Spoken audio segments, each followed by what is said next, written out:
대한민국 1호 영업사원을 자처한 윤석열 대통령이 수출을 독려하는 가운데 국민의힘과 정부가 민간과 함께 수출기업 경쟁력을 강화하기 위한 대책 마련에 나섰다.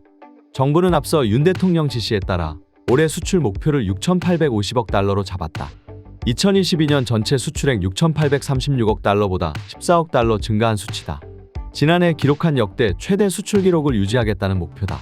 하지만 지난달까지 누적 수출액은 3,575억 달러로 아직 목표치의 52.1%에 불과한 것으로 관세청 집계 결과 나타났다. 7월 우리 기업들의 수출은 503억 달러로 전년 동기 대비 16.5% 감소했다. 대중국 수출 부진의 국제유가 오름세와 원자재 가격 상승도 더해져 하반기 수출 전선엔 먹구름이 낄 전망이 나온다.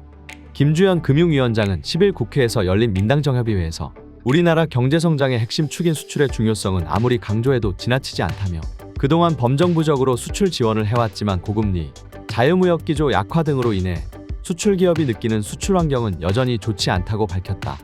박대출 국민의힘 정책위 의장은 협의회 이후 여성경제신문과 만나 그동안 정부가 발표한 수출 지원 대책은 예산, 정책, 금융기관의 저리 대출 보증 등 공공부문의 재원을 바탕으로 했다며 이번 대책은 정책 금융기관과 민간의 힘을 합쳐 재원을 지원하는 역할을 하도록 설계해 은행의 역할을 강화하는 게 특징이라고 설명했다.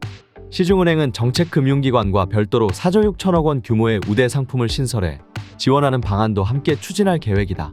또 우수 수출 중소 중견기업을 대상으로 수출환어음 할인율을 최대 1.7%포인트까지 인하하고 신용장 매입 수수료를 최대 0.7%포인트 인하하기로 했다. 국민의힘과 정부는 대규모 해외 프로젝트 수주를 위한 해외 프로젝트 패키지 금융 모델을 구축하기로 했다. 박 의장은 산업은행, 수출입은행, 무역보험공사 등 정책금융기관과 시중은행이 참여하고 협력업체 특례 보증 대출을 실시해 최소 3천억 원을 최대 1.5%포인트 인하해 수주 상황에 따라 지원 규모를 탄력적으로 확대 운영할 계획이라고 했다. 또한 당정은 국내 수출 기업들의 경쟁력 강화를 위해 금융 지원 규모를 기존 41조 원에서 총 63조 원으로 확대 투입하기로 했다.